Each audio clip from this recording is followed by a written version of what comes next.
현재 미국의 트럼프 대통령은 한국이 주한미군 분담금을 10배로 올리지 않는다면 주한미군을 즉시 철수하는 것과 더불어 특정 기술 분야에 대한 관세의 추가 인상, 그리고 특히 한국의 반도체에 대해서는 관세를 100% 인상하겠다며 한국을 향한 협박의 강도를 높이고 있습니다. 하지만 이에 대해 한국 정부가 내놓은 특단의 조치가 트럼프 대통령을 완전히 당황시켰고 상황은 완전히 달라지며 오히려 한국이 미국으로부터 막대한 이익을 얻어오는 뜻밖의 상황이 펼쳐졌다고 하는데요. 그리고 이러한 한국의 대응에 전 세계는 한국에 대한 이례적인 존경의 목소리를 보내오는 상황이라고 합니다. 그렇다면 도대체 한국이 트럼프의 협박에 대해 어떻게 대응했길래 전 세계가 화들짝 놀란 것일까요? 안녕하세요. 저는 미국 백악관에서 과학기술정책실에서 근무하고 있는 존이라고 합니다. 저는 제 분야에서 30년 동안 근무한 베테랑이지만 최근에 벌어진 일은 이런저마저 완전히 정신을 못 차리게 만들었어요. 트럼프는 한국의 주한미군 추가 분담금으로 연간 13조 원이라는 금액을 청구하겠다고 발표했거든요. 실례합니다. 다시 한번 말씀해 주시겠어요? 저는 이미 충분히 제대로 들었던 상태였지만 믿기지가 않아 다시금 물었어요. 그리고 트럼프 대통령은 표정 하나 바뀌지 않고 13조 원은 미국이 한국을 위해 헌신하고 있는 것에 비한다면 매우 적은 돈에 불과하다는 말만을 해올 뿐이더군요. 그리고 이러한 전쟁 선포와 다름없는 트럼프의 돌발 발언에 백악관 내의 모든 인사들이 모두 할 말을 잃어버리고 말았죠. 사실 제게 있어 트럼프의 발언은 더욱 충격적으로 들려오기는 했어요. 저에게 한국은 단순한 동맹국이 아니었거든요. 저는 전쟁으로 폐허가 된 한국이 글로벌 강국으로 변모하는 과정을 지켜봐왔고 실제로 교육 과정에서도 한국의 국민들의 근성에 대해 직접 배우기까지 했거든요. 그래서 13조라는 숫자를 들었을 때 저는 권력과 통제를 통해 이러한 한국의 저력을 짓밟으려고 하는 트럼프에 더더욱 유감을 느낄 뿐이었죠. 세계 언론은 늑대처럼 이 기사를 쏟아냈습니다. 뉴욕타임스는 한국이 방위비 10배를 지불하라는 압력을 받았다 라고 보도했습니다. 가디언은 한미동맹의 긴장에 대해 경고했습니다. 그리고 도쿄 요미우리 신문은 워싱턴에 의해 궁지에 몰린 한국이라는 자체 헤드라인을 달았어요. 어디를 보더라도 공감대는 같았습니다. 한국은 결국 고개를 숙일 수밖에 없다는 거였죠. 세계는 미국의 압박 속에서 늘 타협을 해야 했던 한국을 기억했습니다. 그들은 서울의 협상가들이 서류를 섞고 눈을 마주치지 않고 마지못해 합의를 중얼거리는 모습을 상상했습니다. 하지만 저는 한국을 매우 잘 아는 사람으로서 제 마음속 깊은 곳에서는 세계가 한국을 과소평가하고 있다고 의심했죠. 그렇게 저는 복잡한 감정을 느끼며 펜타곤의 보안 긴급회의에 참여하게 됩니다. 비관주의에 능한 분석가인 제 동료 톰은 테이블에 손을 부딪히더군요. 이건 말도 안 돼요. 한국은 이에 동의할 수 없습니다. 연간 13조 원은 미친 금액이라고요. 하지만 그들에게 어떤 선택권이 있을까요?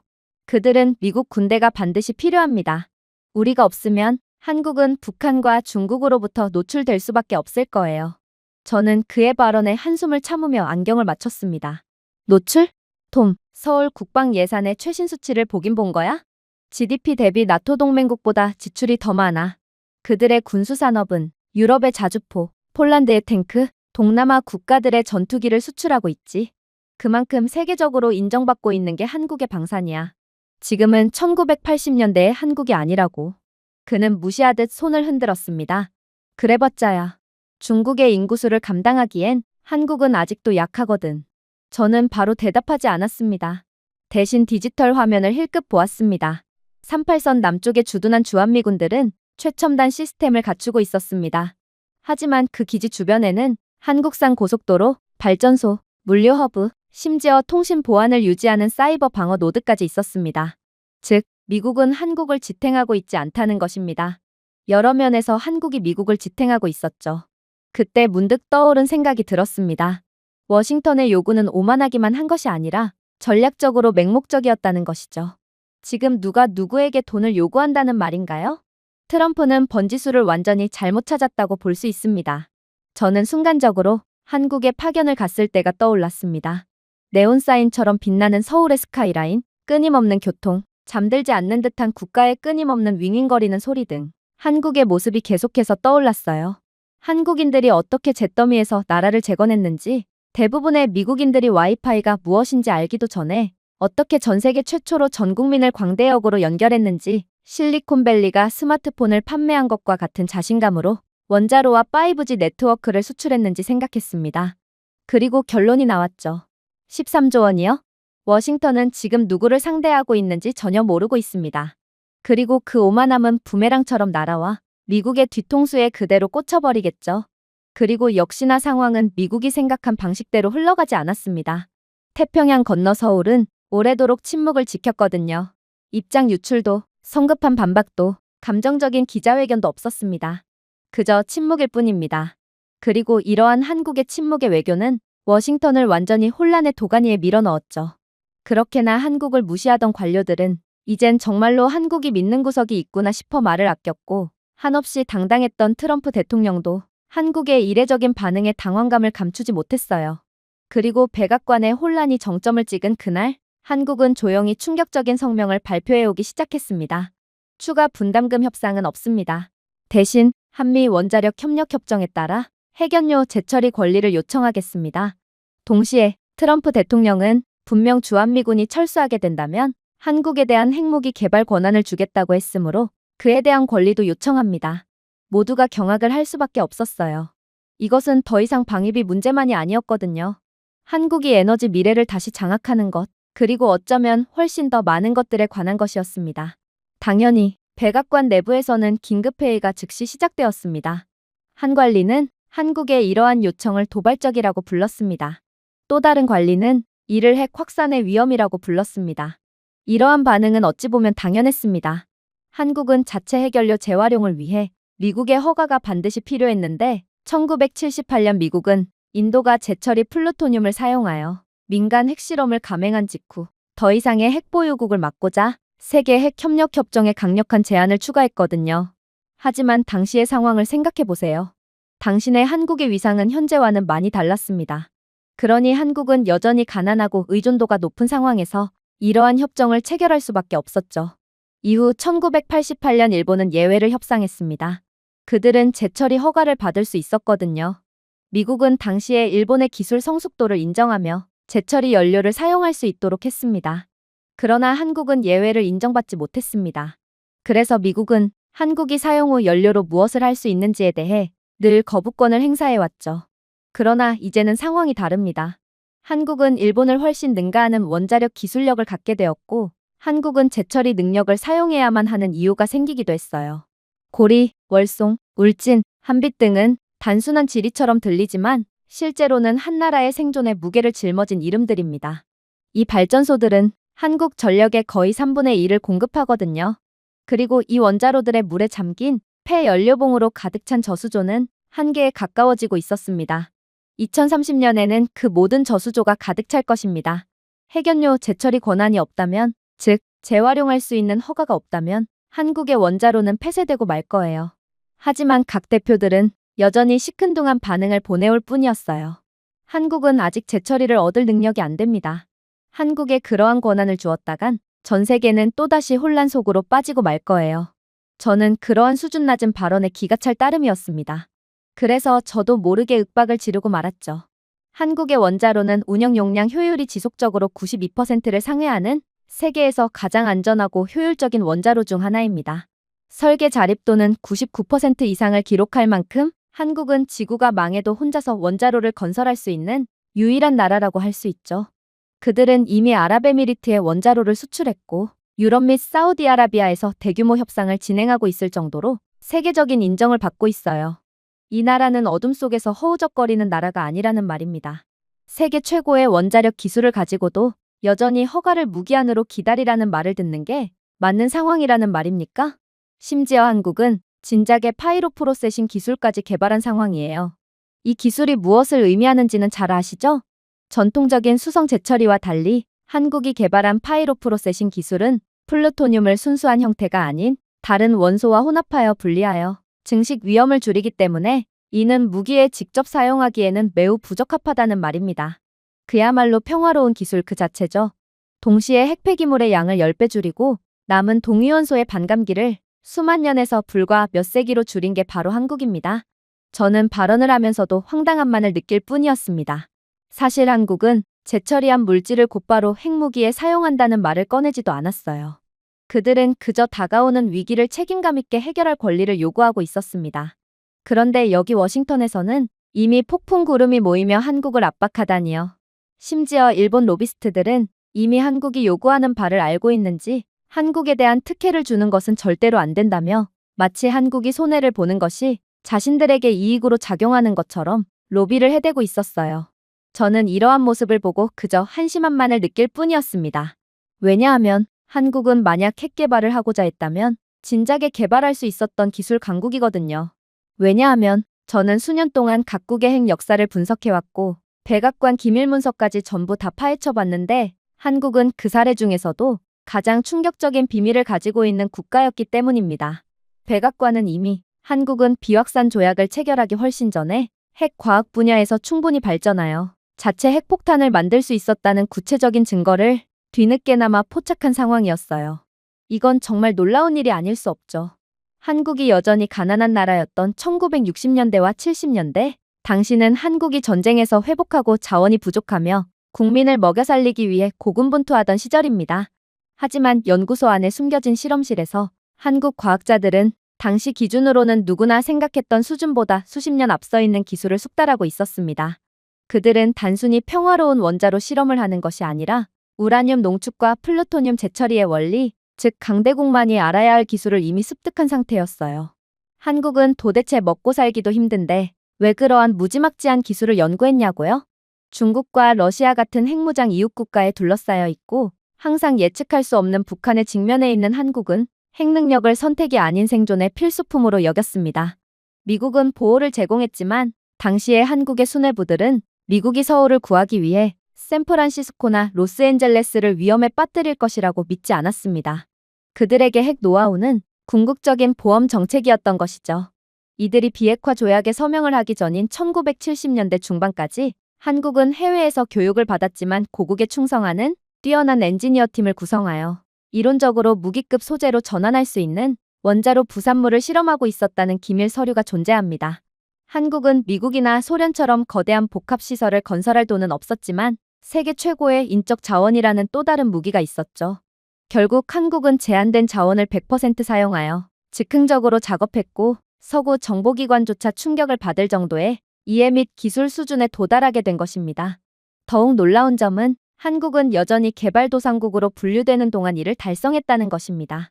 당시의 한국은 고방사성 샘플을 열고 측정할 수 있는 원격감이 있는 차폐된 방인 핫셀을 직접 만들고 여기에서 구체적인 실험까지 진행한 것으로 추정됩니다. 당시의 시대를 고려한다면 이건 정말 놀라운 기술력이라고 할 수 있죠. 하지만 더욱 소름 돋는 점은 따로 있어요. 한국은 글러브박스 야금까지 개발해낸 상태로 공기와 습기를 차단하여 작은 연료 합금을 안전하게 주조하고 가공할 수 있는 밀폐된 작업 공간을 만들어내 실제로 이때 한국은 우라늄 처리 능력이 웬만한 핵보유 국가 못지않게 발전했다고 알려진 상태거든요. 그러나 그 무엇보다 중요한 부분은 바로 방사선 야금입니다. 조사된 금속이 열 아래에서 어떻게 균열, 팽창, 유지되는지 체계적으로 측정하는 것인데 한국은 이 단계를 통해 원자로 연료를 안전하게 만드는 방법을 찾아낸 것으로 보입니다. 당시의 시대와 한국의 경제 수준을 고려해보세요. 당시 한국의 10배에 달하는 부와 인프라를 보유한 국가들은 그 지점에 도달하지도 못했어요. 지금도 마찬가지죠. 하지만 전쟁으로 폐허가 된 나라가 조용히 핵과학의 경계를 허물며 대부분의 사람들이 예상하지 못했던 기술적 용기를 보여준 것입니다. 물론 미국의 정치적 압력으로 인해 한국은 적어도 공식적으로는 이러한 노력을 중단할 수밖에 없었어요. 하지만 그 시대의 유산은 여전히 남아 있습니다. 한국은 가난했을 때마저도 지적 화력과 초강대국에 걸맞은 기술 수준에 도달했다는 점, 그리고 국가적 결단력을 모두 갖추고 있었다는 것은 매우 중요한 사실이며 한국은 사실상 수십 년 전에 진작에 핵무기를 개발할 수 있는 기술력을 갖추고 있으므로 이들은 지금도 마음만 먹으면 곧바로 핵미사일을 만들어낼 수 있는 무지막지한 나라라는 것입니다. 대신 한국은 원자로, 수출, 산업의 길을 선택했기에 세계 평화는 유지될 수 있었던 거였죠. 하지만 이 바보들은 지금 이러한 핵보유국과 다름이 없는 국가를 보고 한국은 기술력이 없으니 믿을 수가 없다는 망발을 하고 있는 것입니다. 그래서 저는 여전히 한국을 믿지 못하겠다는 반응을 보이는 관리들에게 거의 소리를 지르고 말았습니다. 그냥 한국이 전 세계의 원자력 시장을 지배하고 있는 것을 좀 보세요. 이들은 이미 미국을 능가한 상태입니다. UAE의 바라카 프로젝트를 예로 들어보겠습니다. 한국은 진작에 약 200억 달러 규모의 건설 계약을 체결했으며 수십 년간의 운영, 유지 보수 및 연료 공급을 고려하면 총 수명주기 가치는 거의 500억 달러에 달합니다. 누가 이 정도로 완벽한 원자로를 만들어낼 수 있나요? 이제 운영 성능을 살펴보세요. APR 1400과 같은 한국산 발전소는 92%의 생산 능력을 달성합니다. 즉, 한국의 원자로는 거의 항상 짧은 가동 중단만으로 최대 전력에 가깝게 가동된다는 것입니다. 이에 비해 전 세계 평균은 75%에 가깝고 미국산 원자로도 85%를 넘기지 못하고 있어요. 그런데 미국에 있어서 한국이 가장 두려운 점이 무엇인지 아시나요? 오늘날 미국은 한국의 원자력 공급망으로부터 혜택을 받고 있다는 것입니다. 한국의 원자력 수준은 아직 형편없다고요? 한국의 원자력 기술이 중지되면 미국은 그대로 폭삭 주저앉고 맙니다.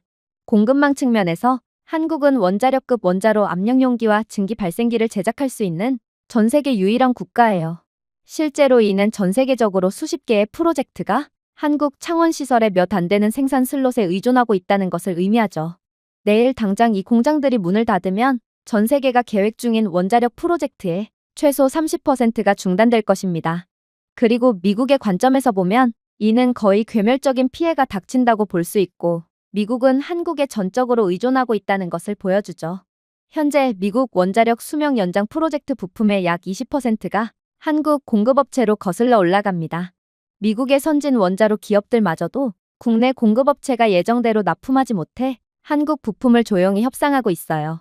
한국이 철수한다면 수백억 달러의 청정 전력 용량 손실과 탄소 비용 상승으로 인해 미국의 원자력 현대화 일정이 7년 정도 지연되고 말 것입니다. 이 7년의 기간이 무엇을 의미하는지는 여기 계신 모든 분들이 잘 이해하고 있다고 믿겠습니다. 심지어 미국은 SMR 프로젝트를 포함한 첨단 원자로 부분에 있어서도 한국에 전적으로 의존하고 있어요. 우리는 두산과 같은 기업에서 고압 부품을 조달하고 있는데 한국은 설계 수명이 길어도 매우 엄격한 허용 오차를 유지하는 부품을 생산하는 전 세계 유일한 국가이기 때문입니다. 만약 한국이 이러한 부품을 제공하지 않으면 어떤 일이 일어날까요? 미국의 수명 연장 및 신규 원자로 건설 계획에서 10기가와트의 확고한 원자력 용량은 공급망 격차와 제한된 자격을 갖춘 단조 슬롯으로 인해 수년간 지연될 수 있습니다. 최근 가격을 기준으로 천연가스로 이러한 격차를 메우면 연간 약 70억 달러의 추가 연료 및 운영 비용이 발생한다는 것입니다. 한국이 신뢰할 수 있는 일정으로 선적하는 원자력 인증 케이블, 밸브, 센서는 대체 공급원 자체가 없는 상황이에요. 이 분야의 2인자의 일본조차도 한국산의 품질에는 반도 못 따라가는 상황이죠. 그런데 이런 국가를 기술력으로 비하한다고요? 그렇다면 한국에 전적으로 의존하는 전 세계, 그리고 미국은 뭐가 된다는 말이죠? 오히려 만약 한국이 갑자기 시장에서 철수한다면 미국의 탈탄소화 목표는 해마다 감소할 것이고 유틸리티는 더 많은 가스를 태울 것이며 일정 불확실성으로 인해 프로젝트 금융비용이 기하급수적으로 상승하겠죠. 이게 바로 미국을 지배하고 있는 한국의 정체인 것입니다. 워싱턴의 일부 사람들은 여전히 관세나 군대 철수를 압박 도구로 이야기합니다. 하지만 이러한 도구는 현실적이지 않아요. 이제는 한국이 미국에 의존하고 있는 것이 아닌 미국이 한국에 의존하고 있거든요. 한국산 원자력 수입품에 25% 관세를 부과하면 국내 기업들이 기술을 재건할 때까지 미국 공공자본 지출에 연간 약 15억에서 20억 달러가 추가될 것입니다. 또한 미국 물류 체인을 통과하는 연합군 공장으로 향하는 키트가 기하급수적으로 느려지겠죠. 군대 철수 위협이 있다고 해서 한국의 정책이 바뀌지는 않습니다. 한국의 전력망, 산업, 방위태세는 더 이상 미국의 허가에 의존하지 않습니다. 오히려 미국은 프로젝트 일정을 안정화하기 위해 한국에 더 많은 제조 슬롯, 더 많은 원자로, 그리고 공유 데이터를 요청해야 하는 판국이에요. 모두가 할 말을 잃은 채 입만 뻐끔거릴 뿐이었습니다. 하지만 이 와중에도 멍청이들은 존재했어요. 한국만이 그 일을 해낼 수 있는 것은 아니에요. 일본과 동남아 국가들, 그리고 호주 등에서 그들이 가지고 있는 장점을 하나씩 이용해서 한국을 대체하면 되지 않나요? 저는 그런 한심한 소리나 하고도 이곳에 권위 있는 회의실에 앉아 있을 수 있다는 것에 회의감마저 들었죠. 다시 말씀드리겠습니다. 지금 이 역할은 오직 한국만이 할 수 있어요. 한국은 표준화를 통해 학습한 하나의 국가 시스템 하에서 원자로가 설계, 제조, 건설, 운영 및 수출됩니다. 그리고 한국의 프로젝트는 늘 계획보다 빠르게 완료됩니다. 이는 구매자의 재정적 위험을 낮추죠. 원자력 분야에서 이를 일관되게 제공할 수 있는 국가는 한국이 유일합니다. 가장 중요한 점은 한국은 입증된 품질 시스템을 갖춘 적격 부품만을 제공한다는 것입니다. 이를 대규모로 보유한 국가는 거의 없어요. 이는 시스템적으로도 갖추기 매우 어려운 특성이거든요. 하지만 관료들은 여전히 회의적인 반응만을 보낼 뿐이었어요. 그런데 한국이 재처리를 하지 못해서 원자로를 더는 사용하지 못하게 된다면 그건 미국 쪽이 협상 카드로 써먹을 수 있는 부분 아닌가요? 어쩌면 우리는 그러한 한국의 처지를 이용해 한국이 주한미군 추가 분담금 13조 원을 지불하도록 하게 할 수 있을 것입니다. 저는 그저 답답함을 느낄 뿐이었어요. 이게 동맹국으로서 할 소리란 말인가요? 결국 저는 어제 보고받은 보고서를 제출하며 이들에게 짜증 섞인 반박을 하게 되었습니다. 한국의 해결료 저장 시설인 고리, 월송, 울진 원자로는 한계에 다다르고 있어요. 한국의 전국 전력의 거의 30%를 공급하는 원자로를 유지하는 데 중요한 이 시설들은 예상보다 빠르게 과충전되고 있단 말입니다. 그런데도 재처리가 없다면 아마 2030년에는 원자로가 완전히 가동 중지되어 버리겠죠. 이는 한국 GDP의 절반 이상을 차지하는 서울, 부산, 인천과 같은 경제 중심지에서 정전이 발생한다는 것을 의미합니다. 수출 중심 국가라면 10%의 전력 공급 중단만으로도 매주 수십억 달러의 손실이 발생하여 반도체, 자동차, 배터리의 글로벌 공급망이 혼란에 빠질 수 있어요. 그런데 지금 이걸 이용해서 동맹국의 뒤통수를 때리겠다고 말해오는 건가요?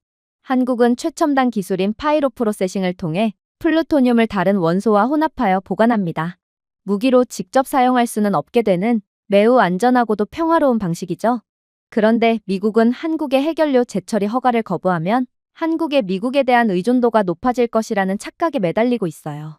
한국이 공식적으로 요청한 파이로 프로세싱은 영리한 타협안이었지만 그럼에도 한국의 재처리를 허용하지 않겠다면 한국은 이들이 독자적으로 개발한 다른 방법을 사용하면 됩니다.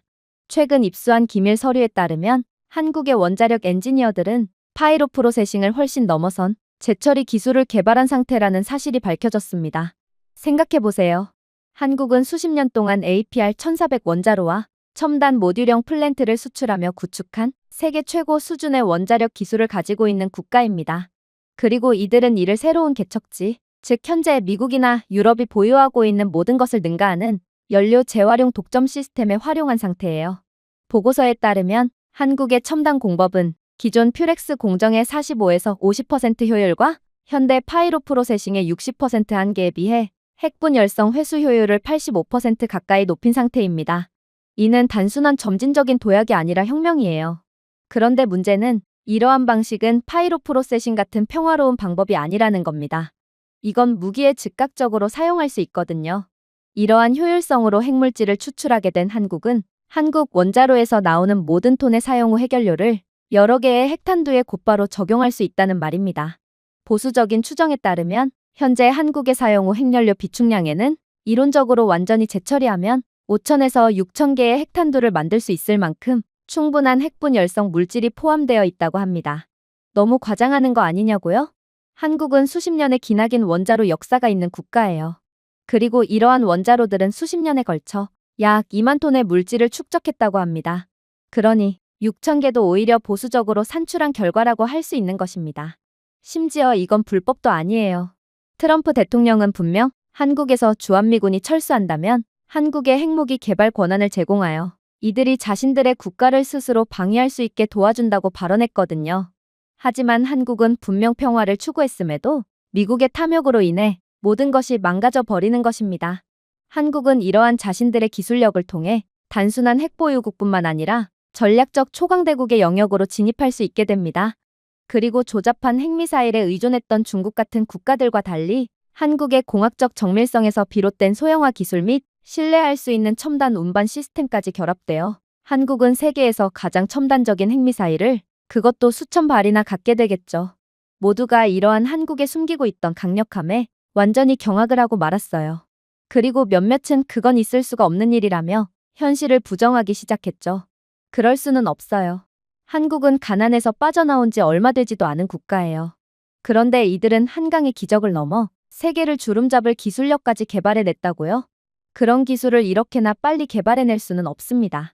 하지만 저는 그들에게 조용히 현실을 직시시켜줄 뿐이었습니다. 한국은 끈질기게 원자력 기술을 추구한 국가입니다. 1970년대와 80년대에 한국은 여전히 빈곤에서 회복 중이었지만 이미 실존적 위협에 둘러싸여 있었거든요. 북한의 핵 프로그램은 끊임없는 그림자를 드리웠고 중국의 팽창주의는 끊임이 없었습니다.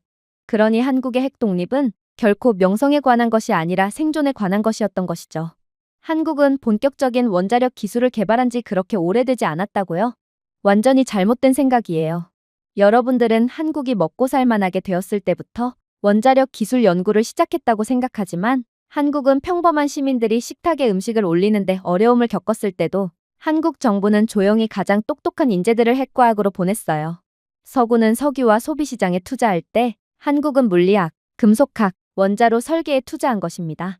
그러니 원자력 기술 개발 역사는 한국도 웬만한 핵보유국 못지않게 긴 것이죠. 그리고 결국 한국은 성공했습니다. 1990년대에는 한국 원자로가 세계에서 가장 안전하고 효율적인 원자로 중 하나였습니다. 2000년대에는 중동, 유럽, 동남아시아로 본격적인 발전소를 수출하고 있었습니다. 2010년대까지 한국은 연간 500억 달러가 넘는 전 세계 원자력 발전소 건설 계약의 거의 30%를 장악했습니다. 각 수출 계약은 단순한 발전에 관한 것이 아니라 지정학적 구속력을 가지고 있어 국가들을 서울 궤도에 묶어주는 역할을 했죠. 재처리 기술은 논리적인 다음 단계였어요. 순수 플루토늄을 생산하고 막대한 증식 위험을 초래했던 기존 원자력 발전소의 퓨렉스 방식과 달리 한국의 공정은 더 안전하고 발전적이었거든요.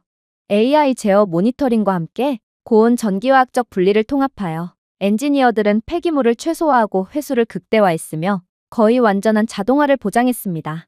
일반적으로 위험한 부채로 간주되는 원자로의 연간 사용 후 연료는 이제 수억 달러 상당의 경제적 자산으로 전환될 수 있겠죠. 하지만 가장 소름 돋는 점이 무엇인지 아십니까? 그건 바로 통합이에요. 한국의 기술 생태계는 그 누구도 할 수 없는 일을 할 수 있게 해주었거든요. 그들의 반도체는 재처리 라인을 제어하는 AI 시스템을 구동했습니다. 그들의 로봇 산업은 방사성 물질을 처리하는 정밀한 무기를 만들었어요. 항공 우주 프로그램에서 개발된 첨단 합금은 열과 방사선에 견딜 수 있도록 챔버를 정렬했습니다. 지구상에 이렇게나 수직으로 통합된 산업 기반을 가진 나라는 없어요. 한 가지 중요한 기술을 개발하기 위해서는 여러 나라의 도움이 필요하지만 한국은 전방위적인 기술력을 갖춘 국가기에 그 누구의 도움도 없이 혼자서 말도 안 되는 기술을 개발해낸 것이죠. 즉, 미국이 한국의 파이로 프로세싱 추진에 대한 공식적인 허가를 거부한다면 그 결과는 한국의 준수가 아니라 확대가 될 거란 말입니다. 한국은 더 이상 협정에 얽매이지 않고 하루아침에 완전한 독립 재처리로 전환할 수 있습니다. 그리고 그 선을 넘으면 그들의 부상은 멈출 수 없을 것입니다. 지정학적 영향부터 엄청나겠죠. 그들이 자체적으로 개발한 방법으로 재처리 연료에 접근할 수 있다면 한국은 수출 능력을 3배로 늘릴 수 있습니다. 사우디아라비아부터 폴란드에 이르기까지 각국은 이미 한국산 원자로를 건설하기 위해 줄을 서고 있었습니다. 한국이 원자로뿐만 아니라 공장을 짓고 연료를 공급하고 폐기물을 재처리하는 폐쇄형 연료 사이클을 제공한다면 이러한 계약은 절대로 깨지지 않을 거예요. 한국의 원자력 수출 산업은 10년 안에 연간 1,000억 달러로 성장하여 미국과 프랑스의 총수입을 넘어설 수 있습니다. 그리고 군사적 차원도 무시할 수 없죠. 다시 말하지만 트럼프 자신도 이미 그렇게 말했습니다. 미군이 한국을 떠난다면 그들의 핵무장을 지지할 거라고 말입니다. 그 한마디는 금기를 깨뜨린 것과 다름이 없어요. 한국이 진정으로 재처리 기술을 활성화한다면 중국이 수십 년에 걸쳐 개발한 핵미사일을 몇 달, 아니 몇 주 안에 그것도 중국의 핵미사일을 훨씬 능가하는 첨단 핵미사일을 만들어내서 한국은 의심의 여지 없이 초강대국으로 발돋움할 것입니다. 이렇게 된다면 미국은 막대한 손실을 입게 될 것입니다. 미국 해외 원자력 계약의 거의 20%가 한국 프로젝트와 연계된 파트너십에 의존했거든요. 이 손실로 인해 미국 기업들은 매년 수백억 달러의 손실을 입게 될 것입니다. 더 나쁜 것은 글로벌 비확산에 대한 미국의 지렛대가 무너질 수 있다는 점입니다. 모범적인 동맹국인 한국이 체제에 저항할 수 있다면 사우디아라비아, 이집트, 심지어 독일과 같은 국가들도 자국의 길을 제고할 수 있어요. 우리는 항상 한국에 미국이 필요하다고 생각했습니다. 하지만 현실을 들여다보면 들여다볼수록 상황은 그 반대일 뿐이에요. 미국은 군대와 무역뿐만 아니라 기술 생존을 위해서도 한국에 의존하고 있거든요. 서울이 없었다면 우리는 시장, 영향력, 전략적 동등성을 잃게 될 것입니다. 회의실 내부에 모두가 그대로 굳어버렸어요. 하지만 이게 현실이었습니다. 그리고 한국은 도발을 당하면 절대로 주저하지 않겠죠. 그들은 이미 미국의 통제권을 넘어선 수단과 두뇌, 의지를 가지고 있었습니다. 가난의 잿더미에서 힘의 도구를 만들었습니다. 그리고 이제 역사의 끝에 서 있는 그들은 단순한 핵 질서의 참여자가 아니라 핵 질서의 주인이 될 준비가 되어 있었습니다. 하지만 정말 충격적이었던 점은 따로 있었습니다. 그렇게 기밀 보고서가 발표된 다음 날, 전 세계는 단순히 놀란 것이 아니라 새로운 시대로 접어들었거든요. 하룻밤 사이에 한국은 더 이상 원자력 산업의 부지런한 부차적인 플레이어로 여겨지지 않게 되었습니다. 한국은 글로벌 원자력 질서가 전환되기 시작한 중심축이 되었죠. 그 변화는 국제 시스템 전체를 관통하는 지진의 진동처럼 느껴지기 시작했습니다. 헤드라인은 각국 정부보다 먼저 이 이야기를 전하기 시작했어요. BBC의 아침 방송은 다음과 같은 말을 아끼지 않았습니다. 한국, 핵 미래를 다시 쓰다. 그러나 서구 세계는 아직 준비조차 되지 않았다. CNN은 한국의 재처리 기술 차트를 보여주는 라이브 세그먼트를 운영했는데 분석가들은 한국이 어떻게 기존 원자력 발전소보다 20년 앞서 도약했는지에 대해 논쟁을 벌였습니다. 로이터 통신의 재무보고서는 현재 30%인 한국의 원자력 수출 시장 점유율이 2035년까지 3배 이상으로 급증할 수 있다고 예측했습니다. 이는 단순한 성장이 아니었습니다. 그것이 바로 지배력이었어요. 나토 본부 내부의 분위기는 불신에 가까웠습니다. 평소 침착한 한독일 분석가는 브리핑을 통해 사실상 이렇게 외쳤습니다. 이러한 효율 수치가 정확하다면 한국의 재처리 프로그램은 사용 후 연료를 85%의 핵분열 회수율로 재활용할 수 있습니다. 이는 프랑스보다 한 세대, 일본보다 두 세대, 미국보다 거의 세 세대 앞선 수치입니다. 그는 과장하지 않았습니다. 프랑스의 자랑인 라헤이그 시설의 회수율은 50%에 가까웠습니다. 일본의 로카쇼 공장은 지속적인 안정성을 유지한 적이 없었습니다. 그리고 미국?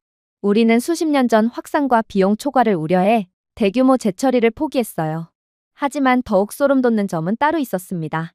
저는 몇 시간 만에 파리에서 충격적인 녹취록을 받았거든요. 프랑스의 거대 원자력 기업인 EDF의 임원들은 위기 상황실인 라살드 크리즈에 갇혀 밤을 보냈다고 했습니다. 중동과 동유럽의 주력 수출 시장인 계약이 갑자기 한국 때문에 위험에 처했기 때문이었죠. 한국이 첨단 원자로를 재처리 서비스와 결합한다면 저렴하고 안전한 원자력을 찾는 모든 국가는 파리가 아닌 서울과 계약을 체결할 것입니다. 그렇게 된다면 그동안 프랑스가 매년 챙겨가던 수십억 달러의 수익은 그대로 사라지고 말겠죠. 원자력 강국으로서의 파리의 명성도 전부 사라지고 말 것입니다. 도쿄의 침묵은 더욱 귀를 먹먹하게 했어요. 일본은 오랫동안 로카쇼를 왕관 보석으로 삼아 핵 리더십에 대한 야망을 키워왔습니다. 하지만 이제 이 모든 프로그램은 한국의 돌파구의 그늘에 가려져 쓸모없게 되어버렸어요. 그러나 가장 가관이었던 부분은 바로 중국이었습니다. 베이징 관영 언론은 처음에는 이 폭로를 서방선전이라며 조롱했습니다. 하지만 불과 하루 만에 그들의 어조는 바뀌었죠. 유출된 정보를 통해 중국 과학부 내부의 공황이 드러났습니다. 안전 및 불안정성 문제로 골머리를 앓고 있던 중국의 패스트 브리더 프로그램은 한국의 성과에 발톱만큼도 미치지 못했어요. 한 첩보에 따르면 중국은 아예 30년 안에는 한국의 효율성을 따라잡을 수 없다라고 직설적으로 인정했습니다. 기술 우위를 자랑하던 중국 정권이 비밀리에서라도 그러한 인정을 하다니 그만큼 한국의 기술력은 압도적이라는 증거였습니다. 중동에서는 반응이 더 빨랐어요. 이미 한국의 바라카 원자력 발전소를 유치하고 있는 UAE는 재처리 서비스를 포함한 확장 계약에 즉시 관심을 보였습니다. 이건 향후 10년간 400억 달러가 넘는 잠재적 매출을 기록할 정도로 놀라운 수치였어요. 사우디아라비아를 비롯한 다른 중동 및 아랍 국가들마저도 전부 한국에 러브콜을 보내오기 시작했기에 이들 오일머니 국가들의 상당한 매출을 거둘 것으로 전망되는 한국의 경제적 이익은 거의 예상조차 안 되는 수준이었습니다. 심지어 또 다른 원자력 강국 이스라엘도 한국의 연료 사이클 기술이 이제 무시할 수 없는 글로벌 변수가 되었다는 사실을 깨닫고 전략적 균형을 재평가하기 시작했죠. 하지만 워싱턴만큼 반응이 날카로운 곳은 없었습니다. 오전 중반이 되자 저는 한국을 종속 동맹국으로 일축한 상원 의원들에게 브리핑을 하고 있었어요. 그런데 같은 상원 의원들이 한국이 우리에게 무엇을 원하는 건가요? 어떻게 하면 그들이 우리 편에 계속해서 머물게 할 수 있을까요? 라며 목소리를 높이더군요. 이들은 이제 미국의 핵 억지 전략을 재조정해야 할 수도 있다는 사실을 깨달은 모양이었습니다. 러시아나 중국 때문이 아니라 한국 때문에 말이죠. 국방부에서 한 장군이 저에게 노골적으로 물었습니다. 한국이 핵무기화를 선택한다면 얼마나 걸릴까요? 제 대답은 즉각적이었죠. 몇 달이요. 아니, 어쩌면 몇 주만이 소요될지도 모르겠네요. 한국은 수십 년부터 진작에 핵 역량을 갖춘 국가였으니까요. 저는 과장을 한 게 아니었어요. 한국의 재처리 능력은 10년 안에 6,000개 이상의 탄두를 실을 수 있는 충분한 핵분 열성 물질을 생산할 수 있었습니다. 추측이 아니라 수학이었어요. 그리고 이러한 충격적인 수학에 회의실 안의 적막함은 무거워질 뿐이었죠. 그럼에도 불구하고 두려움 너머에는 경외감이 있었습니다. 회의가 끝난 후 저는 한 영국 분석가가 숫자를 처리하는 과정을 생중계로 지켜보았습니다. 그는 큰 소리로 이렇게 읽더군요. 재처리 효율성 85%, 예상 핵탄두 개수 6,000개, 수출 계약 최소 1조 달러 예상. 하지만 진짜 충격은 이제부터 시작이었습니다. 진짜 결과가 뒤따르기 시작했거든요. 유럽 기업들은 서둘러 한국과의 계약을 재협상했습니다. 트럼프의 미국 정부의 한국에 대한 입장과는 달리 미국 에너지 기업들마저도 한국의 기술 공유 계약을 체결해달라고 애원하기 시작했죠. 특정 국가들에서 원자력 수주 독점에 오랫동안 만족해온 러시아조차도 도저히 따라갈 수 없는 갑작스러운 경쟁에 직면했습니다. 한국은 더 이상 원자로만 수출하는 것이 아니었거든요. 원자력의 미래에 대한 통제, 즉 연료, 공급망에 대한 통제권을 수출하고 있었습니다. 하지만 저를 가장 놀라게 한 것은 더 깊은 진실이었습니다. 이것은 하룻밤 사이에 나타난 기적이 아니었어요. 가난 속에서 태어나 다시는 취약하지 않겠다는 흔들리지 않는 결심에 힘입어 불안을 형성한 수십 년간의 한국인 끈기의 정점이었습니다. 전쟁의 잿더미 속에서 그들은 경제 강국뿐만 아니라 핵 야망의 역사가 훨씬 긴 국가들과 경쟁하고 능가하는 과학 무기고를 건설했습니다. 그리고 그것이 바로 분석가가 무시할 수 없는 사실이었어요. 미국은 더 이상 핵 질서의 유일한 중재자가 아니었습니다. 한국이 없었다면 진작에 미국의 공급망은 무너지고 동맹국들은 표류하며 억제 전략의 균열이 생겼을 것입니다. 그리고 한국과 함께라면 이제는 미국은 그저 파트너로서만 기회를 가지게 될 뿐 후원자의 역할은 꿈도 못 꾸게 되겠죠. 이젠 트럼프 대통령을 제외한 전 세계가 세상이 돌이킬 수 없을 정도로 서울 쪽으로 기울었다는 것을 인정하고 있기 때문입니다. 저는 한국을 진작에 인정하고 있었지만 그래도 미국인으로서 제 조국이 이렇듯 무참하게 한국에 깨지는 것을 보고 있자니 너무나도 우울한 마음이 들었어요. 그래서 국방부에서 소집한 긴급회의에서 이들이 실제 객관적인 데이터를 보고 한국의 위험성을 평가하자는 주장을 건네왔을 때 저는 일말의 기대감을 가지게 되었습니다. 어쩌면 한국은 원자로의 기술력은 몹시 높지만 그래도 전방위적인 국방력에서는 아직 부족하며 이들은 주한미군이 필요하거나 혹은 미국이 협상에서 이용할 만한 결점이 있을지도 몰랐어요. 그러나 국방부 관계자가 발표를 시작하자마자 저를 비롯한 관료들은 3초 만에 얼굴이 완전히 굳어버리고 말았죠. 여러분들은 세계 방산강국이 어느 국가라고 생각하십니까? 독일이요? 프랑스요? 원래는 그랬죠. 하지만 하룻밤 사이에 한국은 독일과 프랑스를 제치고 급성장했습니다. 한때 야심차게만 보였던 신흥국은 이제 세계 3대 방산 수출국 중 하나가 되었다는 말입니다. 백악관 고위 관료 한 명이 믿을 수 없다는 듯 소리쳤습니다. 잠깐만요. 독일을 이겼다고요? 수십억 단위로 진작에 제쳤어요. 국방부 관계자는 즉각적으로 대답했어요. 그리고 프랑스도요. 한국은 이제 세계에서 세 번째입니다. 그의 말에 모두가 정신을 못 차리고 있자 관계자는 다시금 충격적인 말을 이어나갔습니다. 숫자가 더욱 충격적입니다. 작년 한국의 방산 수출은 불과 5년 전에 2배에 가까운 200억 달러를 넘어섰거든요. 이 거래는 단순한 계약이 아니라 포괄적인 패키지였습니다. 폴란드는 한국과 150억 달러가 넘는 현대사 최대 규모의 무기 계약을 체결했으며 수백 대의 K2 블랙팬서 탱크, K9 자주포, FA50 전투기, 로켓 시스템 등을 거래했거든요. 역시나 이를 듣던 고위 관료들은 도저히 현실을 인정하고 싶지 않다는 듯 계속해서 딴지를 걸어왔어요. 제발요. 그건 폴란드 하나만의 국가잖아요. 만약 폴란드를 제외한다면 한국의 방산 수출량은 턱없이 줄어들걸요? 즉, 한국은 아직도 주한미군이 필요하다는 말입니다. 그러나 국방부 관계자는 그들의 말을 끝까지 들으려고 하지도 않았어요. 폴란드뿐만이 아니에요. 한국의 고객은 전 세계입니다. K9 자주포는 전 세계적으로 1700여 대가 수출된 명실상부 세계 최강으로 군림하고 있고 현재 나토 포병 현대화의 중추 역할을 하고 있습니다. 물론 폴란드는 672대를 주문했지만 노르웨이, 핀란드, 에스토니아, 심지어 인도까지 K9 자주포를 쓸어가고 있어요. 심지어 핀란드에서 에스토니아까지 전 세계의 군인들은 한국산의 정확성, 내구성, 가성비를 높이 평가하며 한국 시스템으로 훈련을 전면 개편하기까지 했어요. 특히나 그가 보여준 보고서의 사진에는 완벽한 공장과 조립 라인이 시계 제작만큼이나 정밀하게 배열된 K9이 줄지어 있는 모습이 담겨 있었습니다.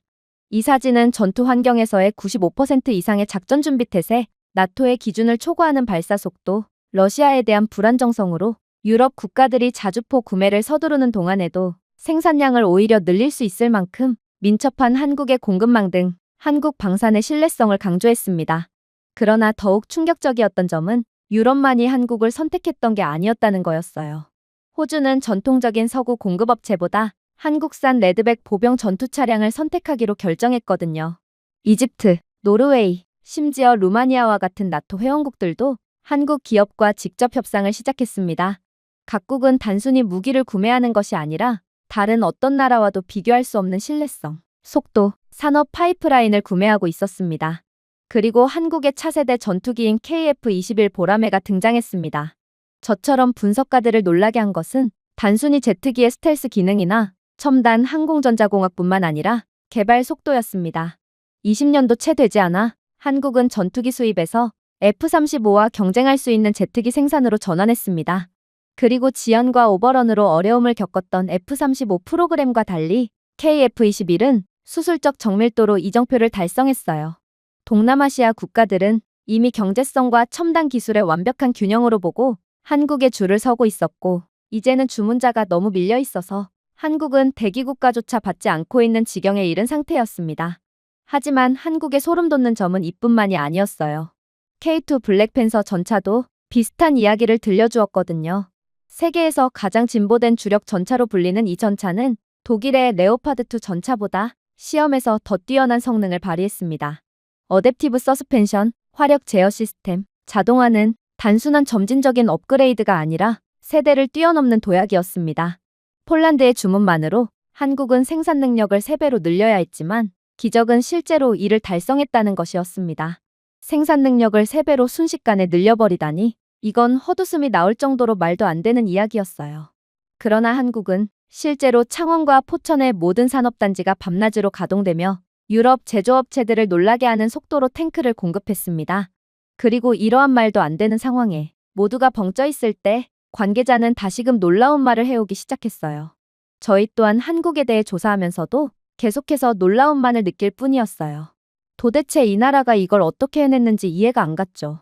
그래서 더욱 조사를 해본 결과 한국의 이 모든 것의 이면에는 하드웨어보다 훨씬 더 인상적인 인프라가 존재하고 있었다는 것을 찾아내게 되었습니다. 한국의 방위산업은 흩어져 있는 기업들의 패치워크가 아니었습니다. 통합된 기계였죠. 이지스 구축함을 생산하는 조선소부터 스텔스 드론을 만드는 항공우주 공장까지 공급망의 모든 연결고리가 최적화되었습니다. 정부가 연구를 조정하고 민간 기업이 생산을 수행하며 대학이 인재 파이프라인에 연료를 공급했습니다. 산업뿐만 아니라 국가 생태계 자체가 특별했던 것이죠. 미국에 있는 불편한 진실을 만들어냈습니다. 미국은 오랫동안 한국의 방위산업이 미국의 기술에 의존하고 있다고 생각해왔습니다. 하지만 현실은 완전히 달랐어요. 아시아에 주둔한 미군은 포탄, 장갑차, 심지어 서울에서 설계된 통신 시스템 등 한국산 시스템에 점점 더 의존하고 있었습니다.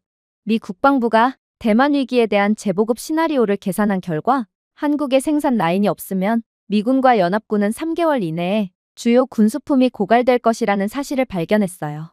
한국의 경우 이러한 놀라운 효율성과 시스템 덕분에 보급이 무기한 지속될 수 있었죠. 그 깨달음은 의회를 망치처럼 강타했습니다. 한때 한국의 부담분담에 대해 강연했던 상원의원들은 이제 미국이 실제로 어떻게 한국의 군비 없이도 아시아 태평양 지역에서의 억지력을 유지할 수 있는지에 대해 속삭였습니다. 한 보좌관은 한국이 떠나면 우리가 구걸하게 될 것이라고 인정하기도 했어요. 조용하지만 획기적인 인식의 전환이었습니다. 저는 역사를 되돌아보았습니다. 한국은 한때 미국의 잉여 장비에 의존하는 군대로 폐허에서 재건하기 위해 고군분투하던 나라였어요. 그럼에도 불구하고 제 생애 동안 한국은 전 세계에 화력과 기술을 수출하는 민주주의의 무기고가 되었습니다. 그들은 단순히 무기를 만드는 것이 아니라 군사 공급망의 글로벌 균형을 재편하고 있었죠. 그야말로 한국은 약점이 하나도 없는 국가이자 주한미군 자체가 아예 필요가 없는 국가였던 것입니다. 오히려 매달려야 하고 의존하던 건 한국이 아니라 미국이었죠. 보고서가 끝날 무렵 국방부 관계자는 마지막 발언을 남겼습니다. 한국은 더 이상 후배 동맹국이 아닙니다. 한국은 그 자체로 국방 초강대국이며 한국이 없으면 미국은 글로벌 자세를 유지할 수 없습니다. 그러니 주한미군 철수만큼은 반드시 막아야 한다는 것입니다. 생각할수록 숨겨진 힘은 더 이상 숨겨져 있지 않다는 진실을 깨달았습니다. 이젠 모두가 한국의 진짜 힘을 인지하게 되었거든요.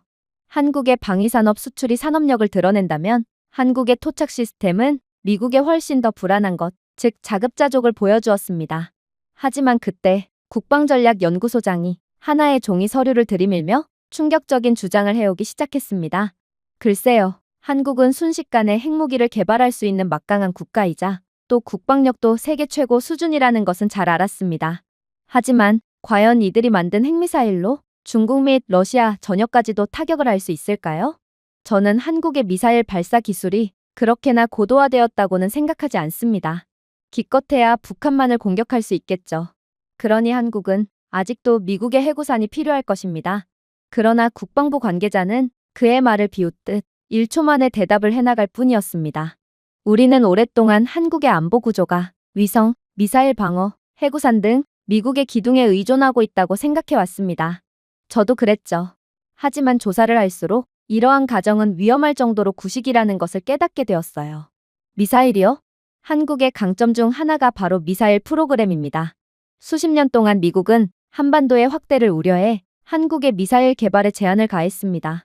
우리는 한국의 사거리를 제한하고 탑재량을 제한하며 진행 속도를 의도적으로 느리게 만들었죠. 하지만 한국은 조용히 그리고 꾸준히 우리가 상상했던 것을 뛰어넘는 무기군을 구축했습니다. 현무 시리즈는 이 무기고의 중추가 되었습니다. 정밀 타격 능력을 갖춘 현무2, 사거리가 1500km를 넘어 저고도로 순항하는 현무3, 그리고 이제 굳어진 벙커를 납작하게 만들 수 있을 만큼 무거운 탄두를 탑재할 수 있는 현무4. 저를 가장 놀라게 한 것은 화력뿐만 아니라 정확성이었어요. 한국이 개발한 이 미사일들은 몇천 킬로미터를 날아가고도 단 몇 미터 만에 오차 범위만을 허용하는 미친 듯한 정교함을 보여주었거든요. 한국이 개발한 미사일은 단지 북한까지만 닿을 뿐이라고요? 시뮬레이션 결과 미국의 입력 없이도 평양의 지휘 벙커, 중국 북부의 미사일 사일로 심지어 수백 마일 떨어진 해군 기지까지 타격할 수 있다는 사실이 밝혀졌습니다. 그리고 한국의 무지막지함은 거기서 멈추지 않았습니다. 한국의 고유 방공 시스템인 천궁2는 이미 한국의 패트리어트로 불리고 있어요. 중고도에서 항공기와 탄도 미사일을 요격할 수 있는 능력은 엄격한 시험을 통해 입증되었습니다. 많은 서방 시스템과 달리 제때 예산에 맞춰 인도될 수 있죠. 한때 러시아나 미국 공급업체에 묶여있던 중동 국가들이 관심을 보이기 시작했습니다. 성능은 이미 간접적으로 입증이 된 셈이죠. 이제 이해하셨나요? 중국은 지금 한국의 사드를 견제하고 있습니다. 하지만 그건 바보 같은 견제예요. 한국은 더 이상 사드가 필요하지 않습니다. 사드의 버금가는 혹은 능가하는 미사일들을 자체적으로 구축한 상태거든요. 아마 한국의 미사일은 미국 본토에도 닿을 것입니다. 다시금 회의실은 정적만이 가득해졌습니다. 도대체 한국은 얼마나 앞서 있었다는 말인가요? 그들은 허세를 부리지 않고 조용히 힘을 키워오고 있던 것입니다. 그러나 더 충격적인 점은 따로 있었어요. 미사일은 이야기의 일부에 불과했기 때문입니다. 이러한 한국의 미사일을 진정으로 강력하게 만든 것은 그 위에 있는 보이지 않는 건축물, 즉 위성이었습니다. 저는 우주에서의 한국의 능력을 과소평가했습니다. 그래도 한국은 미국의 위성 시스템이 아직까지는 필요하다고 생각했거든요. 그러나 원래 민간용으로 운영되던 아리랑 시리즈 다목적 위성은 조용히 진화하고 있었습니다. 2020년대 중반까지 한국은 최초의 전용 군사정찰 위성을 발사했고 그 뒤를 이어 여러 위성이 발사되었습니다. 합성 개구 레이더와 전광 센서를 통해 비가 오든 눈이 오든 빛이 나든 한반도를 밤낮으로 스캔할 수 있었어요. 국방부 측에서 공개한 이미지 샘플을 처음 봤을 때 저는 그야말로 완전히 패닉에 빠질 수밖에 없었습니다. 이 해상도는 미국의 스파이 위성과 맞먹었거든요. 움직이는 차량뿐만 아니라 지나가는 그림자도 분석할 수 있을 정도로 수준이 높았습니다. 한 사진은 중국 구축함이 항구를 떠나는 모습을 담았고, 다른 사진은 북한 미사일, 운반선이 발사 위치에 도달하기도 전에 모습을 보여주었습니다. 한국은 사실상 하늘에 눈을 떴습니다. 그 독립성은 매우 귀중했습니다. 미래의 어떤 위기에서도 한국은 더 이상 미국이 정보를 공유할 때까지 기다릴 필요 없이 스스로 보고 결정하고 공격할 수 있게 되었어요. 여기서 미국의 오만함이 다시 우리를 괴롭혔습니다. 우리는 해구산을 제공함으로써 서울을 통제할 수 있다고 생각했습니다. 하지만 현실은 우스울 정도로 상반되었죠. 한국은 필요가 아닌 선택에 따라 미국의 해구산 아래에 머물렀던 것입니다. 미국이 떠나거나 군대 철수나 관세 위협으로 한국을 강력하게 압박하려 한다면 한국은 그저 실험실 문을 열고 연료봉에 연료를 공급하며 하룻밤 사이에 글로벌 힘의 균형을 바꿀 수 있었어요. 핵 기술뿐만 아니라 이들은 애초에 방산 기술력에서도 최고로 준비가 된 국가기에 이를 통해 엄청난 시너지를 내며 세계를 지배할 수 있겠죠. 이미 세계 최고의 원자력 발전소 수출국인 한국이 원자로에 대한 숙달과 잠재된 핵무기를 결합하고 있다고 상상해보세요. 한국은 독일, 일본, 심지어 영국까지 그 선을 넘지 못하게 하는 모든 한계를 뛰어넘어 몇 개월 안에 세계 핵 초강대국이 될 수 있습니다. 그리고 이러한 충격적인 회의를 마친 저는 이젠 모든 것을 매듭짓기 위해 워싱턴으로 향하게 됩니다. CIA가 첫 번째 스윙을 맡았습니다. 그들의 국장은 긴박감에 얼굴을 붉히며 테이블 위에 폴더를 쾅 닫았습니다. 한국은 완전한 핵 능력에서 단 한 걸음 떨어져 있습니다. 단 한 걸음만 말입니다. 그는 단어 자체가 경고 신호인 것처럼 반복했습니다. 그는 이미 대전에 웅성거리는 파이로 프로세싱 연구소, 울산의 첨단 원자로, 경주에 숨겨진 연구시설 등을 예로 들었습니다. 앞으로 나아가면 동아시아의 아무에게도 대답하지 않는 핵타이탄이 생길 것입니다. 이는 절대로 허용될 수 없습니다. 국방부는 즉시 반격에 나섰습니다. 사성 장군이 앞으로 몸을 기울이며 발언을 이어나갔어요. 죄송하지만 미국은 그들이 필요합니다. 한국은 미국이 할 수 없는 빈틈을 메우고 있습니다. 현무 미사일은 우리가 부족한 곳까지 억지력을 확장합니다. 아리랑 위성은 우리 함대가 제공하지 못하는 아시아 전역을 커버하죠. 그들의 원자로는 단순한 발전소가 아니라 지역을 안정시키는 군사산업기지의 기초입니다. 지금 한국을 억압하려고 한다면 우리는 그들을 미국의 궤도에서 밀어내고 그 어느 때보다 강력하게 홀로 설 수 있는 정당성을 부여하는 꼴과 같아요. 그리고 구석에서 그림자가 스며드는 것처럼 일본 측의 목소리가 들려왔습니다. 일본 대사의 미소는 정중했지만 그의 말은 피를 흘릴 정도로 날카로웠습니다. 그는 미 국방부의 우려를 이해하지만 역사는 신중하게 따져봐야 합니다. 핵 능력이 있는 한국은 단순한 안보 균형의 변화가 아니라 지역 안정의 직접적인 위협입니다. 라고 부드럽게 말했습니다. 그는 한국의 예측할 수 없는 민족주의, 역사적 불만, 불안정한 선례 등 밑줄이 그어진 문구가 적힌 메모를 돌렸습니다. 그가 공개적으로 말하지는 않았지만 방 안에 있던 모든 사람들이 이미 알고 있던 것은 도쿄의 두려움은 미국보다도 더 깊다는 것이었습니다. 일본은 그냥 한국이 자신들을 압도적으로 따돌린다는 것을 죽어도 못 견뎌 하는 것 같았어요. 그래서 일본은 비공개로 생존이 걸린 것처럼 캠페인을 벌이고 있었습니다. 일본의 로비스트들은 의회 의사당을 가득 메우고 손을 공손히 모으며 기부금을 바치고 경고를 속삭였습니다. 그들은 동정심 많은 기자들에게 서울을 무모하고 비이성적이며 위험한 곳으로 묘사하며 이야기를 흘렸습니다. 일본 측은 과거의 기억을 불러일으키며 의도적으로 한국을 왜곡하고 있었고, 한국을 너무 감정적이고 너무 변덕스럽고 너무 신뢰할 수 없는 국가로 만들려 했습니다. 일본에 어떻게든 한국을 음해하려는 노력은 절박함에 가까웠습니다. 일본 관리들은 한국의 핵 발전이 미일 파트너십을 약화시킬 것이라고 미국 상원 의원들에게 말했습니다. 그들은 마치 한국의 성장은 미국의 손실인 것처럼 프레임을 씌웠는데 실제로는 한국은 세계를 지배하게 됨에도 일본은 이러한 한국의 성장을 지켜보고만 있어야 한다는 것에 대한 두려움이었습니다. 한 보좌관은 일본의 전략이 간단하다고 털어놓았습니다. 한국의 발전을 막을 수 없다면 적어도 속도를 늦춰야 한다는 전략이었죠. 즉, 시간을 벌기 위한 전략이었습니다. 제 피부를 기어오르게 만든 것은 바로 그런 일본의 음습한 정치였습니다. 일본은 자국의 안정성을 지키기 위해 로비를 한 것이 아니라 그저 한국이 자신들 아래에 위치하기를 바라는 마음의 로비를 한 것이었습니다.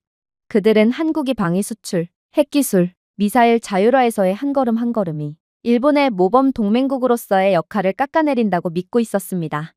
한국은 일본보다 항상 앞서 있었음에도 말이죠.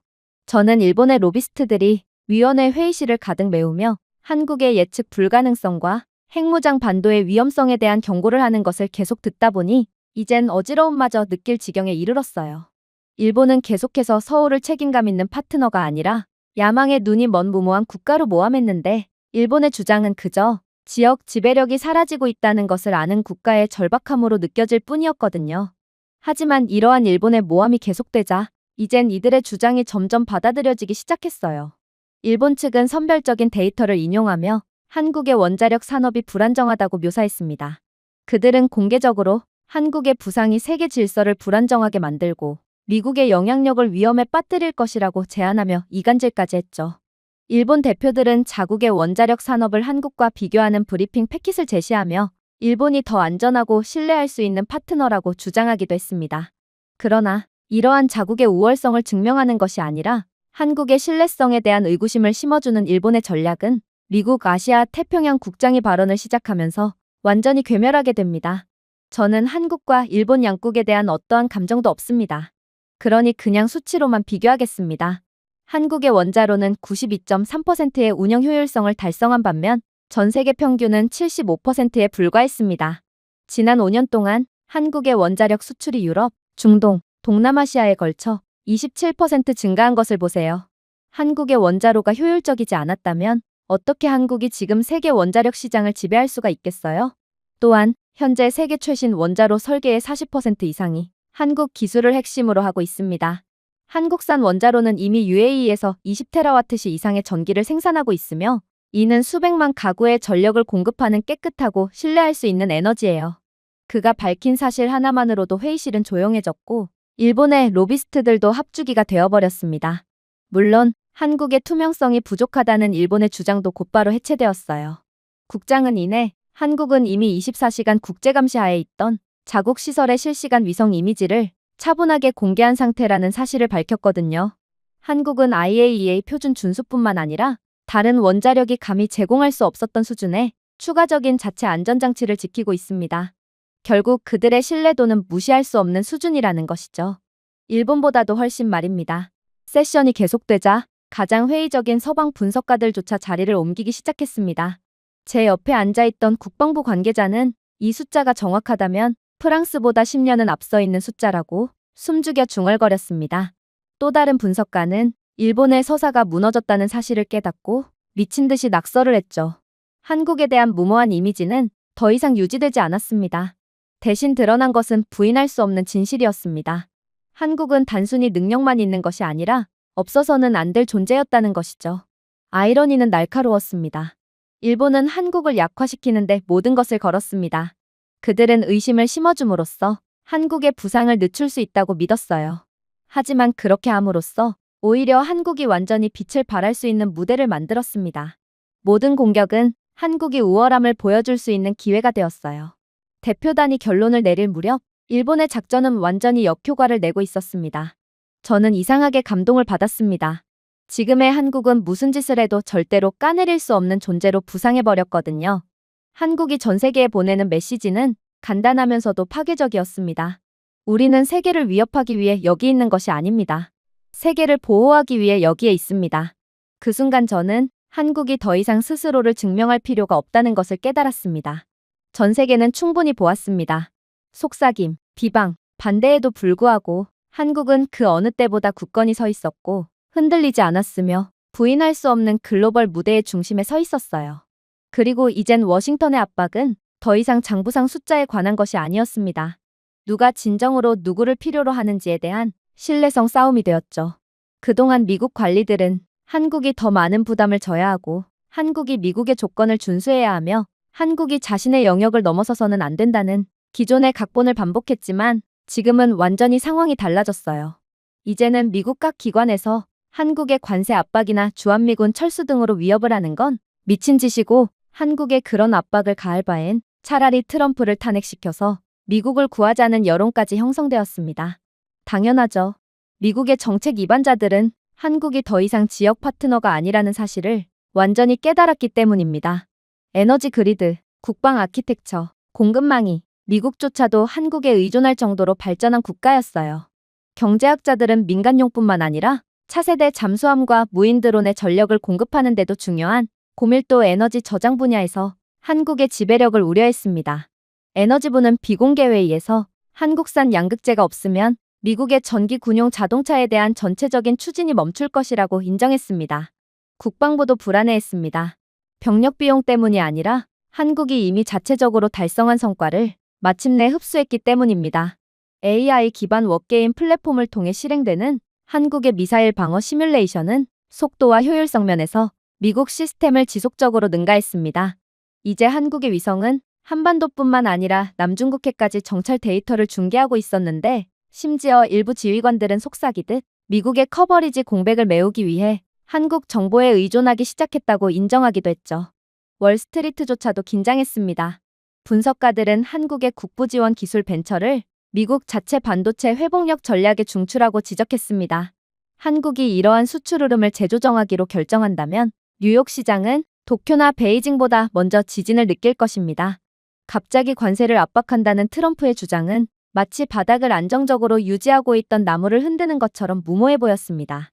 한 정보 당국자는 한국이 독자적으로 첨단 연료 재처리를 추진한다면 한국은 에너지 자급자족을 달성할 수 있을 뿐만 아니라 지역 시장 가격을 좌우할 수 있는 능력을 갖추게 될 것이라는 전망을 내놓았습니다.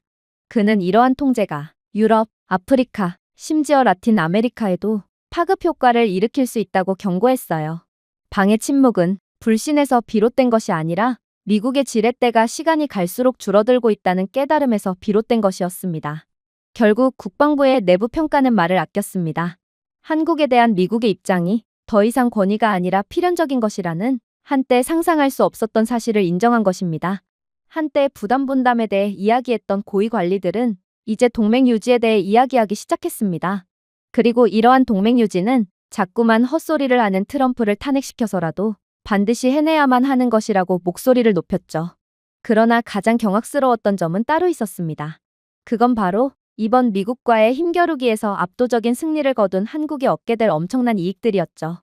예를 들어 유럽은 오랫동안 자신들을 원자력 공학의 발상지라고 자부해왔습니다. 프랑스에는 EDF가, 독일에는 지멘스가, EU 블록에는 청정에너지 리더십에 수십억 달러를 투자했습니다. 하지만 지금 브뤼셀의 조용한 정책실에서 유럽 위원들은 한국의 기술이 이미 유럽의 기술을 능가했다고 인정하는 보고서를 읽고 있었어요. 그들을 가장 놀라게 한 것은 속도였습니다. 유럽 컨소시엄이 차세대 원자로를 설계, 라이선스, 건설하는데 12에서 15년이 걸리는 반면 한국은 6에서 7년 만에 일관되게 완공하고 있었기 때문입니다. 비용 면에서도 그 차이는 놀랍습니다. 한국산 원자로는 유럽보다 20에서 30% 저렴한 비용으로 건설되고 있고 지연은 줄었으며 신뢰성 평가는 92%를 초과한 상황이었습니다. 이는 엄청난 계약으로 이어졌죠. 2030년까지 한국의 세계 원자력 수출 시장 점유율은 40%에 육박할 것으로 예상되며 러시아의 국영 로사톰을 능가할 것으로 예상됩니다. 이러한 지배력은 수조 달러에 달하는 장기 연료 공급, 유지 보수 및 훈련 계약을 의미했습니다. 이미 유럽 국가들은 한국 기업을 합작 투자에 초대하자는 제안을 조용히 내놓으면서 한때 자신들이 지배적이었던 분야에서 사실상 리더십을 허용했습니다. 한국으로서는 이것이 단순히 명성에 그치지 않고 수십 년 동안 600억 달러 이상의 자금이 유입될 것으로 예상되는 연간 수익원이었습니다. 한편 중동은 그 어느 때보다 실용적이었습니다. 사우디아라비아와 UAE와 같은 국가들은 탈석유 시대가 더 이상 먼 추상화가 아니라는 것을 이해했어요. 국부펀드는 꼼꼼하게 수익률을 계산했고 한국의 원자력 인프라는 석유가 할 수 없는 것, 즉 안정성을 제공한다는 것도 이해한 상황이었습니다. 한국이 건설한 APR 1400 원자로 하나로 60년 동안 인구 100만 명의 도시에 전력을 공급할 수 있으며 이는 화석연료 수입의 절반도 안 되는 비용입니다. 한국과 협력하면 세기 중반까지 1000억 달러 이상의 연료비를 절감할 수 있으므로 중동 및 아랍 국가들에게 한국은 더 이상 단순한 계약국이 아니라 생존을 확보하는 파트너였던 것입니다. 아시아도 변화하고 있었습니다. 베트남과 인도네시아와 같은 국가는 오랫동안 베이징과 도쿄의 구애를 받아왔지만 갑자기 서울이 가장 선호되는 파트너가 되었어요. 그 이유는 신뢰였습니다. 한국은 가혹한 정치적 조건을 부과하지 않았고 불투명한 자금 조달 거래를 은폐하지도 않았습니다. 대신 명확한 일정, 투명한 비용, 기술 이전을 통해 현지 산업이 성장할 수 있었어요. 하노이에서는 한국이 건설한 원자력 프로그램이 저렴한 전기와 산업 기반을 통해 베트남의 GDP 성장률을 연간 1.5%까지 높일 수 있다는 사실을 관리들이 사적으로 인정하고 있었습니다.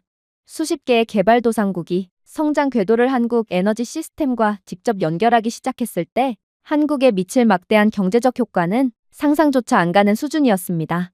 글로벌 미디어는 이러한 변화를 반영했습니다.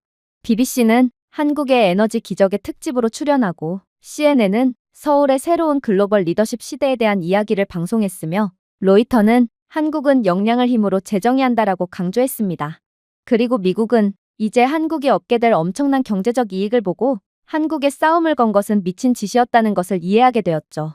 현재의 전망대로라면 한국의 원자력 및 방위 기술 수출을 합치면 2040년까지 연간 GDP의 5% 이상을 기여할 수 있어 단일 국가 수입원 중 가장 큰 규모 중 하나가 될 수 있습니다. 그날 저녁 사무실에 앉아 최신 케이블을 검토하는 동안 저는 감탄하지 않을 수 없었어요. 한때 미국의 보호에 의존한다고 생각했던 한국은 에너지, 기술, 외교 분야에서 세계의 중추가 되었습니다. 개발도상국은 그들을 존경했고 선진국들조차 그들을 존경했으며 경쟁자들조차도 그들의 우월성을 인정할 수밖에 없었습니다. 그렇게 워싱턴은 이제 항복을 선언하고 말았습니다. 한국이 대답으로 시작했어요. 방위비 분담금의 급격한 인상, 무역 관세 확대 등에 대해 한국 측은 한국은 우리를 짐짝으로 취급하는 조건을 받아들이지 않을 것입니다. 미국이 진정한 파트너를 찾는다면 우리는 준비가 되어 있습니다. 하지만 그렇지 않고 이러한 불합리한 조약을 계속 들이민다면 한국은 미국 없이 홀로 서 있을 것입니다. 이어서 서류가 나왔습니다. 유럽과의 수십억 달러 규모의 방위 계약, 중동 원자로 수출, 동남아시아의 위성 파트너십 등 두꺼운 폴더가 테이블을 가로질러 미끄러지며 그 내용이 침묵의 계시처럼 쏟아졌습니다. 차트를 보면 한국 경제의 회복력과 국방 수출이 오랜 서구 열강을 능가하는 것을 알 수 있었습니다. 그 방에 있는 모든 사람들이 사적으로 알고 있었지만 인정하지 않았던 것, 즉 한국은 더 이상 미국의 그늘에 가려져 있지 않다는 것을 페이지마다 증명했습니다. 한국은 미국이 없어도 기술 수출로 경제적 손실을 메우고 군사적으로는 이미 충분히 준비가 되어 있던 상황이었죠. 한 미국 관리가 한국을 떠보기 시작했어요. 한국의 핵능력은 균형을 방해할 수 있습니다. 세계 평화를 위해 다시 한번 생각해 보시죠. 그러나 한국 측은 조용한 강철로 대답했습니다. 균형은 이미 변화했습니다. 문제는 미국이 현실에 적응할지 아니면 현실에 뒤처질지 여부입니다. 그때 저는 상황이 얼마나 깊게 바뀌었는지 깨달았습니다. 수십 년 동안 미국은 동맹을 한국에 대한 미국의 선물, 즉 준수의 대가로 부여된 방패로 포장해왔습니다. 하지만 이제 한국은 경쟁력뿐만 아니라 특정 분야에서는 오히려 미국을 능가하는 글로벌 강국으로 성장했다는 것은 부인할 수 없는 사실이었습니다. 회의는 미소나 악수 없이 끝났지만 더 무거운 결과물로 마무리되었습니다. 미국인들은 항복을 기대하며 들어갔고 더 이상 부인할 수 없는 현실을 마주하고 떠났습니다. 한국은 미국의 관대함의 수혜자도 아니었고 후배 파트너도 아니었습니다. 존경을 표하고 평등을 요구하는 주권 국가였습니다. 홀을 나서면서도 한국 대표의 말이 머릿속에서 울려 퍼지는 것을 들을 수 있었습니다. 한국은 관리받기 위해 여기에 온 것이 아닙니다. 우리는 우리의 가치를 인정하는 사람들과 함께 이끌기 위해 여기 있습니다. 그 순간 미국의 그 누구도 한국과 논쟁할 수 없었습니다. 정상회담은 협상이 아니었습니다. 그것은 예측이었고 한국이 승리했거든요.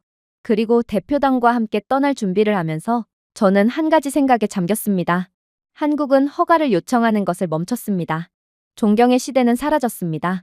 방금 목격한 것은 더 큰 무언가, 즉 단순히 따라가는 것이 아니라 방향을 제시할 준비가 된 국가의 시작이었어요.